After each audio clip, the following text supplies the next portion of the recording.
All right, time for the daily break and run. So there's two racks here. The first one, um, this rack has a lot of work that has to be done. It starts fairly straightforward, but I managed to get out of line and end up having to do a lot of stuff to get out on it. Um, so this first shot, this is pretty straightforward. Roll forward for the two, and then I'm going to plan to stop on the two to get a really broad angle on the four so that I can hold the cue up for the five in the side. So far, so good. Stop on the two. Now, the five, when I go to shoot that in the side, I need to have the right angle because I don't want to hit that seven. I'm going to want to shoot the five in and come 3 rails for my leave on the six.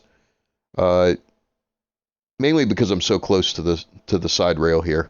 I really wanted to draw here, but I'm not, and I've got a weird angle, and I do hit the seven. Now this gives me a long shot close to the rail on the six. All I can do is roll it and take what I get on the seven. If I try to force something here, the six will spit out of the pocket. So this shot, now I've got a long center table shot. This rack is getting really sloppy. I'm out of line. I'm going to have to draw and hold for the 8. And I hit it exactly in the middle. I really wanted to go all the way across the table. I'm stretching for the 8, and then I realize, hey, wait a second. Why am I stretching? Get the bridge. I tend to stretch for those, and I'm trying to force myself to think about the bridge. Now I've got to come off 2 rails for the leave on the 8. If I hit it in the dead center, I'm going to hit the 9, and I hit it in the dead center. I get a fortunate roll there. This is makeable, and I'm going to get out. Now that rack was really sloppy, and there were a lot of things to learn in that rack. The second rack, this is the kind of rack I normally don't show you because it's pretty clean, but there's a learning point in here, or there's a shot in here that I use all the time. So I make 3 on the break, and really if I make the 2 and get a leave on the 3, I should be out here. Now looking at this 2, this is actually one of my favorite cool shots. The angle off the 2, if I roll it with either center or top English, I run the risk of falling in that. If I run it with center, I'm going to hit the 9, and if I use top, I'm going to drill it in that top corner pocket. So I use bottom inside English on this, and you hit it firm. What happens is you curve away from the scratch to the side rail, and then you spin it around for your leave on the next ball.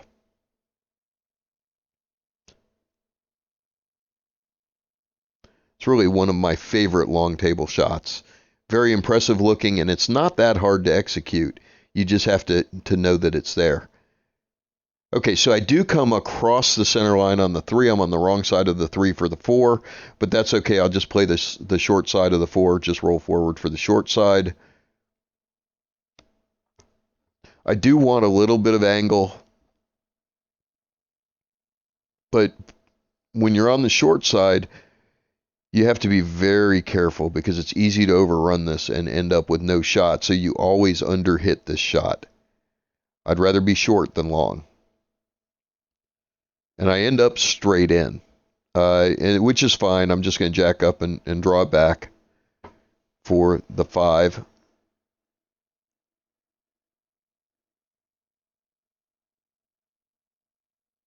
And I get straight in on the 5.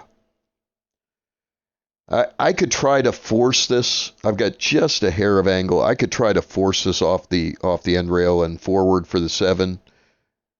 Instead, I just go ahead and stop it, leave myself some room to work with the cue. And now I'm getting ready to hit this with center English, and that would be a mistake. If I hit this with center English and try to dribble it in, I'm going to end up really bad on the 9. So I'm going to have to draw to hold the cue ball and make it come straight across the table. And it's going towards the side a little bit, so I hit it soft, and then I have a makeable cut here. It's not it's a missable shot, but it's a makeable cut. So